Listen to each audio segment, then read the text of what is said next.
messieurs, bonjour. Merci de nous rejoindre sur l'EMC Web TV pour cette nouvelle édition des News hôtelières.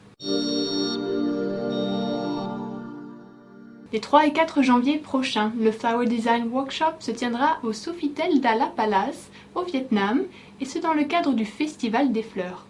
Le concours de conception florale accueillera 80 participants, dont le célèbre designer Arjun Chep.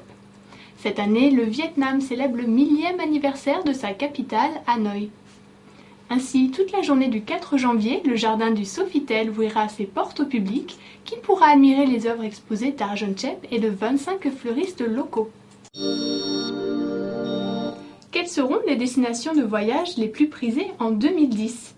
Selon la compagnie British Airways, les grands événements sportifs tels que les Jeux olympiques et paralympiques d'hiver de Vancouver, la Coupe du monde de football prévue pour juin 2010 en Afrique du Sud, auront une influence sur les voyages. Stockholm, capitale européenne verte pour son écotourisme, et Istanbul, capitale européenne de la culture 2010, devraient faire partie du hit-parade des destinations les plus demandées. D'après Patrick Malval, directeur général commercial de British Airways, Europe de l'Ouest, nous avons 1001 bonnes raisons de voyager en 2010. Un safari photo en Inde, le Strip à Las Vegas, mais aussi les destinations balnéaires telles que Punta Cana en République dominicaine ou les Maldives. Changement de nom pour le Concorde Saint-Lazare. En effet, à l'occasion de son 120e anniversaire, l'établissement phare du quartier de l'Opéra devient le Concorde Opéra Paris. C'est l'opportunité pour cet hôtel de prestige de se repositionner durablement dans un quartier d'histoire et de culture, alliant également sans complexe les attraits du shopping et le monde des affaires. L'établissement renomme ainsi ses salons autour d'opéras célèbres. Sa suite présidentielle s'appelle désormais Maria Callas.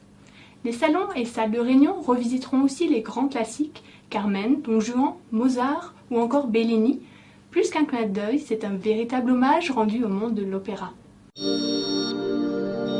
Les groupes hôteliers investissent les trains de luxe.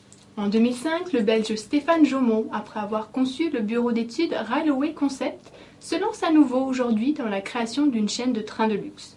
Au programme, 3 projets chez Air Concept au Vietnam, en Égypte et au Sri Lanka, mais aussi en Chine où le très attendu Tangula Luxury Train reflètera parfaitement la nouvelle génération de ces trains de luxe. Selon Stéphane Jaumont, il ne s'agit plus de réhabiliter de vieux wagons chargés d'histoire, mais de construire, avec les normes d'un hôtel de très grand luxe, de nouvelles voitures en échappant ainsi aux contraintes techniques de l'ancien. De grandes avancées sont donc attendues dans les semaines à venir et permettront la création d'un premier train en 2010. 15 à 18 mois seront donc encore nécessaires pour la construction des premières rames. Madame, Monsieur, ainsi s'achève l'année 2009 sur l'EMC Web TV.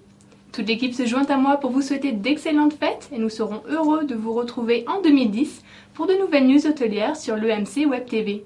Joyeux Noël à toutes et à tous!